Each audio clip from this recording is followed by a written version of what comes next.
elçi önder demektir.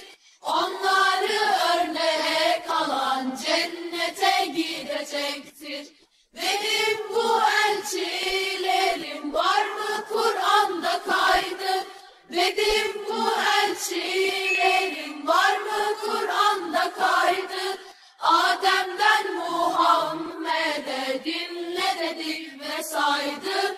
Adem'den Muhammed'e dinle dedi ve saydı.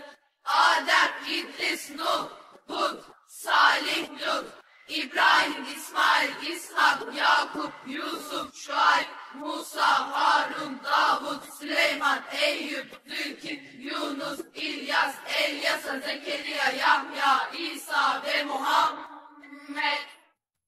Aleyhisselam, aleyhisselam.